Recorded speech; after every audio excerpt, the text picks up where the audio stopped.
Bonjour à toutes, bonjour à tous. Je suis super content de vous retrouver aujourd'hui. Ça faisait un moment qu'on ne s'était pas retrouvés ensemble. Donc je vous retrouve pour vous présenter une pépite. C'est l'oracle des familiers. Donc c'est un oracle que j'ai attendu depuis très longtemps. J'avais vu qu'il allait sortir en français. J'avais repéré sa sortie. Je m'étais dit, oh là là, il me faudra absolument celui-ci. Et le destin a fait que Pictos a lancé une campagne de recrutement. Elle recrutait des membres réseau. Et j'ai été sélectionné pour faire partie de ces membres. Donc je les remercie du fond du cœur pour me l'avoir fait parvenir. Donc on va le découvrir ensemble. Donc c'est un oracle de Deborah Blake. Alors, Deborah Blake, vous la connaissez, elle avait sorti l'oracle Histoire de sorcière, donc qui était sorti également chez Arcana Sacra. Et elle avait sorti aussi le fameux Histoire de sorcière, donc le tarot qui est magnifique, qui a été illustré pareil par Elisabeth Alba, comme l'oracle des familiers, donc on va le découvrir ensemble. Vous allez voir, il est absolument magnifique. Donc l'oracle et le tarot étaient plus consacrés aux sorcières. Celui-ci, il est plus consacré aux familiers. Donc les familiers, ce sont les animaux des sorcières. Donc on va découvrir tout ça ensemble. Alors la boîte déjà, je la trouve magnifique. Je la trouve vraiment exceptionnelle. Dans les tons verts comme ça, vert forêt, je trouve ça très très joli. Donc pareil, elle est illustrée tout autour, donc on va le découvrir ensemble. Après le tarot et l'oracle Histoire de sorcière, découvrez l'oracle des familiers. Deborah Blake et Elisabeth Alba vous invitent à la rencontre des familiers dans un oracle empreint de magie et de sagesse où les animaux sont mis à l'honneur. Qu'ils transmettent des messages des dieux, qu'ils tendent une patte, une aile ou un sabot serviable, les animaux sont de précieux alliés. Familiers, guides ou protecteurs, ils apportent chaque jour aux sorcières inspiration et joie. Grâce à cet oracle, vous bénéficierez des précieux messages de 40 animaux qui sauront vous conseiller dans votre pratique divinatoire et votre vie quotidienne. Alors mélangez les cartes et découvrez l'enseignement de votre compagnon du jour. Donc comme je vous le disais, il contient 40 cartes. Vous avez quelques cartes juste ici. Donc il est au prix de 24 € et il est sorti aux éditions Arcana Sacra du groupe Pictos. Donc on va le découvrir à l'intérieur. Vous allez voir, il est vraiment très joli. Donc l'intérieur déjà, vous avez une magnifique illustration. Il y en a une également en dessous, je vous la montrerai tout à l'heure. Je la trouve très très chouette. Donc vous avez le livret. Vous avez les cartes. Donc les cartes, je vous laisse la surprise. On les découvrira tout à l'heure. On va d'abord s'intéresser au livret. Vous allez voir, il est assez complet. Alors, il est joliment illustré. J'adore l'illustration d'ailleurs. Vous avez tout d'abord un à propos de l'autrice qui est Deborah Blake. Ensuite, vous avez un à propos de l'artiste qui est Elisabeth Alba. Après, vous avez le sommaire. Donc, dans le sommaire, vous avez tout d'abord l'introduction.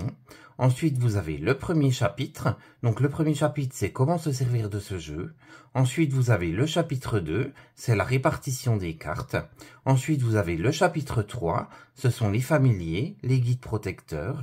Ensuite, vous avez le chapitre 4, donc ce sont quelques exemples de tirage simple. Après, on passe aux cartes avec le chapitre 5. Donc, elles sont rangées par catégorie. Donc la première catégorie, ce sont les animaux de terre. Donc c'est l'ancrage, les actions pratiques. Ensuite, vous avez la catégorie air. Donc ce sont les pensées et la communication. Ensuite, vous avez la catégorie du feu, avec les animaux pour la créativité et la passion. Après, vous avez l'eau avec le changement et les mouvements. Donc ce sont les animaux d'eau. Et pour finir, vous avez les animaux mystiques, donc ce sont les animaux de l'esprit et de la magie. Donc vous avez par exemple le dragon, la licorne, le phénix et le sphinx. Et ensuite, on passe à la conclusion. Passe ensuite à l'introduction. Bienvenue dans l'oracle des familiers. Ce jeu est né de la collaboration du duo dynamique qui a conçu le tarot Histoire de sorcière et l'oracle Histoire de sorcière. Deborah Blake, autrice, et Elisabeth Alba, illustratrice. Cette fois-ci, ont voulu produire quelque chose de tout à fait différent, un jeu centré sur les animaux plutôt que sur des personnes humaines. Ce n'est pas qu'elles n'aiment pas les gens, bien au contraire, mais elles ont voulu se familiariser beaucoup plus avec les animaux. Deborah a de nombreux chats et Elisabeth un chien plein d'entrain. Ce sont de merveilleux compagnons. D'ailleurs, les sorcières peuvent avoir beaucoup d'interactions avec eux. Qu'ils soient sauvages ou domestiques, les animaux peuvent être des familiers, des guides, des protecteurs. Ils peuvent nous faire parvenir des messages des déesses et des dieux, être une source d'inspiration quant à la manière dont nous devons mener notre vie. Nous avons divisé ces cartes en 4 groupes qui représentent les 5 éléments, la terre, l'air, le feu, l'eau et l'esprit. Nous espérons que vous trouverez cet oracle à la fois utile et divertissant, et nous attendons avec impatience que vous nous racontiez quels sont vos animaux préférés. Donc je trouve que c'est une introduction super sympa. Ensuite, on passe à comment se servir du jeu. Donc là, en fait, Déborah nous explique comment s'en servir. Elle nous donne pas mal d'explications, mais elle nous dit qu'avant tout, il faut qu'on se l'approprie. Ensuite, on passe à la répartition des cartes. Donc elles sont rangées, comme je vous le disais, par catégorie. Donc vous avez les cartes de terre, c'est l'ancrage, les actions pratiques, la force. Les cartes d'air, ce sont les pensées, la communication, la légèreté et la sagesse. Ensuite, vous avez les cartes de feu, ce sont les passions, émotions, souplesse, la confiance en soi. Après, vous avez les cartes d'eau, donc c'est le changement, le mouvement, la métamorphose. Ensuite, vous avez les cartes de l'esprit avec le dragon, la licorne, le phénix et le sphinx. Ensuite, on passe aux familiers guidés protecteurs. Donc là, elle vous explique qui sont les familiers, comment ils nous guident, comment ils nous protègent. Donc vous verrez, c'est une histoire assez intéressante, je vous laisserai la découvrir. Après, on passe aux exemples de tirage. Donc ce sont des tirages simples. Donc vous avez tout d'abord le tirage à une carte. Donc c'est pour répondre à une question posée ou pour demander un conseil ou une inspiration. Après, vous avez le tirage à 2 cartes. Donc c'est le tirage du passé et du présent. Vous tirez 2 cartes. Donc la première carte correspondra au passé, la deuxième carte au présent. Ensuite, vous avez le tirage en 3 cartes. Donc c'est le tirage du passé, présent, futur. Donc pareil, tout vous est expliqué. Après, vous avez le tirage en 4 cartes. Donc pour ce tirage en 4 cartes, il faut retirer les cartes de l'esprit. Il faut retrier les cartes, donc par catégorie. Catégorie de la terre, de l'air, du feu et de l'eau. Donc dans chaque catégorie, vous battez les cartes, vous tirez une des cartes, et comme ça, vous obtenez votre message. Donc vous voyez, c'est des tirages qui sont assez intéressants. Après, donc on passe aux cartes. Alors, vous avez tout d'abord les cartes de terre, donc c'est dans les tons verts. Donc pareil, sur le bord des cartes, ça a été fait de façon à ce qu'on les retrouve facilement. Donc tout ce qui est vert, c'est les cartes de terre. Tout ce qui est en bleu ciel, c'est les cartes d'air. Ensuite, dans les tons orangés, ce sont les cartes de feu. Et ensuite, les cartes d'eau qui sont en outre-mer. Donc on va s'intéresser à la première carte. Donc vous avez la miniature de la carte. Vous avez son nom avec son numéro. Vous avez l'explication de l'animal. Ensuite, vous avez le message divinatoire.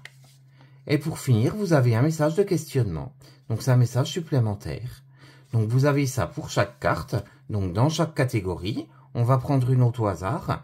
Donc on va prendre la catégorie du feu par exemple, avec le faucon. Vous avez l'explication de l'animal. Vous avez le côté divinatoire. Et vous avez le message avec des questionnements qui vous sont proposés. Donc vous voyez, il est hyper intéressant. Donc on va découvrir les cartes. Vous allez voir, elles sont vraiment magnifiques. Donc je vais récupérer avec le petit ruban. Au fond, pareil. Vous avez un joli colibri. Il est vraiment très joli. Donc le dos des cartes est comme ceci. Il représente donc des familiers. Je trouve ça très chouette. Il est très witchy. Le bord des cartes est uni. Le devant des cartes, vous avez un cartouche avec la catégorie à laquelle elle appartient. Donc là, c'est la catégorie de la Terre. Vous avez le nom avec le numéro et vous avez en pleine page l'illustration. Donc ce que je vais faire, je vais vous laisser les découvrir une par une, puis on se retrouve juste après pour un tirage. À tout de suite!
vous avez vu, dans chaque élément, vous avez 9 animaux, donc 9 cartes. Et les esprits, vous en avez 4. Donc, je vais battre les cartes. Et comme ça, on obtiendra un message des animaux. Donc, quel message as-tu à nous transmettre? Quel animal a un message à nous transmettre? Elle se mélange super bien. La qualité est vraiment top. Alors, on va prendre celle-ci. Donc, c'est la loutre. Elle fait partie de la catégorie de l'eau. Donc, on va découvrir tout de suite son message. Les loutres sont des mammifères qui vivent près de l'eau. Selon l'espèce, il peut s'agir de l'océan ou d'une rivière. Elles ont un corps long et mince et des pattes courtes et palmées. Elles sont capables de retenir leur souffle sous l'eau. La plupart se nourrissent de petits poissons et de coquillages. Les loutres sont célèbres pour leur aptitude à se servir des pierres pour briser les coquilles sur leur ventre, mais elles sont surtout connues pour leur nature joueuse. On a observé des loutres glissant joyeusement sur l'eau, dans un total abandon, et jouant avec des galets qu'elles avaient rassemblés. Elles symbolisent le jeu et l'affection joyeuse. Donc, au niveau divination, cette carte est peut-être un rappel subtil que vous devez prendre plus de temps pour jouer, qu'il s'agisse de pratiquer une activité en solitaire qui vous apporte de la joie, ou de jouer en compagnie d'autres personnes, sans autre but que de vous divertir ou de vous amuser. Le jeu peut être une occasion de s'instruire, de faire de l'exercice ou de se rafraîchir les idées. Canalisez votre loutre intérieure et amusez-vous. Ensuite, on passe au message. Quand avez-vous pour la dernière fois fait quelque chose juste pour vous amuser? Si vous ne vous en rappelez pas, c'est qu'il y a bien trop longtemps. Les activités sociales, qui impliquent le jeu, sont importantes pour la santé mentale et peuvent contribuer à créer des liens dans une famille ou entre amis. La vie est une question d'équilibre et si le travail est important, il est aussi important de savoir le laisser de côté pour partager de bons moments en s'amusant.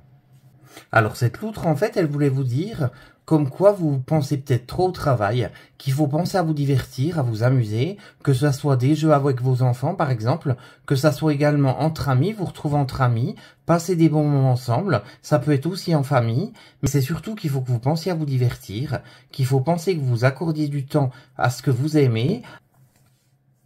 Donc je ne sais pas ce que vous avez pensé de cet oracle. Pour ma part, je le trouve magnifique.